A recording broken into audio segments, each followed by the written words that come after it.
Selamat pagi, suster bapak ibu guru dan teman-teman berkadalem. Perkenalkan, nama saya Tiffany Novania Pasadema atau yang biasa dipanggil Fanfan. Saya kelas 5B. Saya bersekolah di SD Katolik Icara Jati, Mojokerto. Saya selaku finalis Duta Baca SD Katolik Icara Jati, Mojokerto akan membacakan cerita yang berjudul Hati-hati dengan Sampah. Cerita ini adalah cerita yang paling sering aku baca jika aku membaca di perpustakaan SD Katolik Icara Jati. Jadi tunggu apa lagi? Ayo kita mendongeng.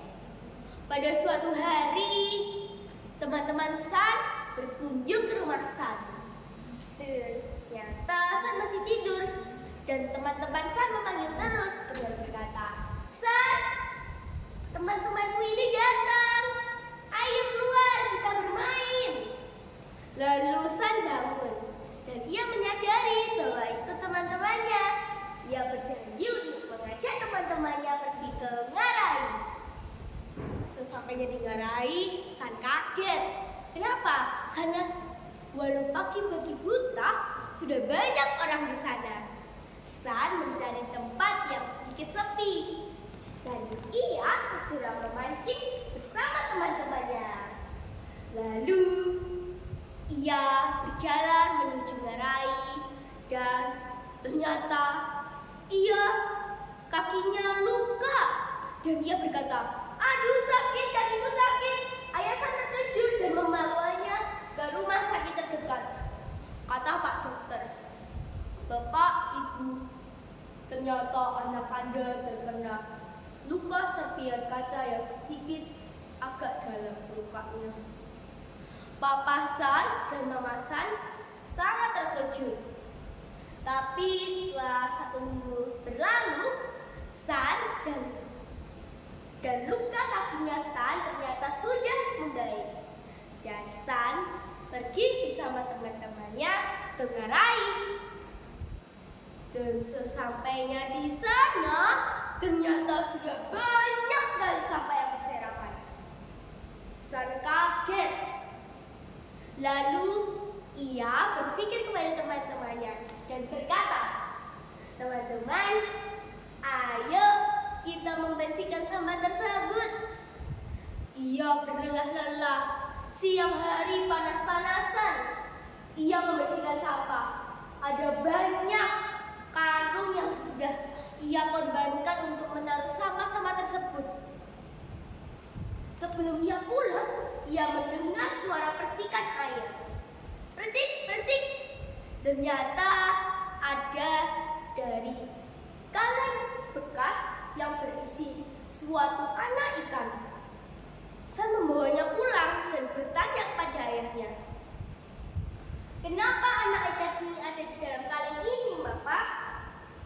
Atau ayah? Lalu ayah atau Papa San berkata kepada San, "San, anak ikan ini berlindung dari tumpukan sampah yang ada di dalam Ngarai." Lalu San segera merawat anak ikan tersebut, memberi makan, mengganti air, dan beberapa hari berlalu. Ia mengembalikan ikan itu pada habitatnya, yaitu di Ngarai. Malam itu juga San sedang bermimpi bahwa ia tenggelam dalam tumpukan sampah yang sangat banyak. Seakan bumi ini penuh dengan sampah. Dan San terbangun di saat ia tenggelam. Kenapa ia bangun? Karena papanya membangunkannya. Karena sudah siang, waktunya San untuk bersekolah. Lalu San masih memikirkan mimpi itu tersebut. Begitu ceritanya. Gimana nih? Seru apa enggak? Untuk membaca cerita ini, kalian bisa membaca secara offline maupun online. Untuk membacanya secara offline, kalian bisa meminjam atau membacanya di perpustakaan SD Katolik Icara Jati Mojokerto, atau kalian juga bisa membaca di Smart Library. Smart Library adalah aplikasi yang dipunyai pada SD Katolik Bujana Sejati Mojokerto. Jadi tunggu apa lagi? Baca dong cerita ini. Dan jangan lupa kalian bisa meminjam juga buku ini di perpustakaannya. Perpustakaan SD Katolik Bujana Sejati Mojokerto juga sangat bersih, nyaman, dan juga sudah terakreditasi A loh. Jadi tunggu apa lagi? Ayo kita membaca. Perpustakaan sekolah kita itu bagus. Kurang apa, sudah bersih, ada AC-nya, nyaman. Kalian mau nyari buku apa? Komik ada. Buku cerita ada. Tunggu apa lagi? Ayo kita sering-sering membaca. Oh iya, pesan moral dari cerita ini adalah kalian harus membuang sampah pada tempatnya dan sesuai jenisnya. Kita tidak boleh membuang sampah pada alam ciptaan Tuhan, seperti di pantai, ngarai, dan di lain sebagainya. Nanti alam ciptaan Tuhan ini sudah dikotor, dikerumuni banyak sampah. Sekarang sudah banyak pantai, hutan yang tercemar oleh sampah. Nah, begitu. Sekian dari saya. Terima kasih. Berkadal. Terima kasih belum. Ada yang ingin tanyakan kepada Fen.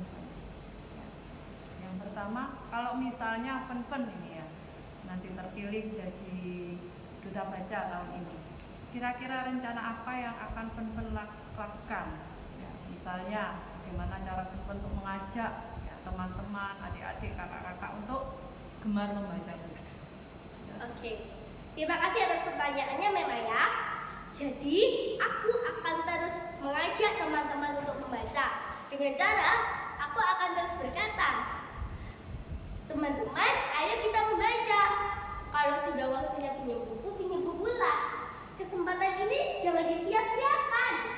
Karena bukunya sudah bagus, rapi, sudah kurang apa lagi? Bukunya juga bagus, ceritanya menarik. Apa sih yang dikurangkan dari buku atau perpustakaan SD Katolik Bujana Sejati Mojokerto? Jadi tunggu apa lagi? Pinjamlah bukunya. Kalian cuma mempunyai waktu 1 minggu sekali dalam meminjam buku. Kalian juga bisa membacanya di perpustakaan. Ayo kita membaca buku. Kurang baik apa coba perpustakaan? Kalian dibolehin buat mainan. Terus kalian juga dibolehin buat baca buku. Gratis lagi. Tapi ada konsekuensinya.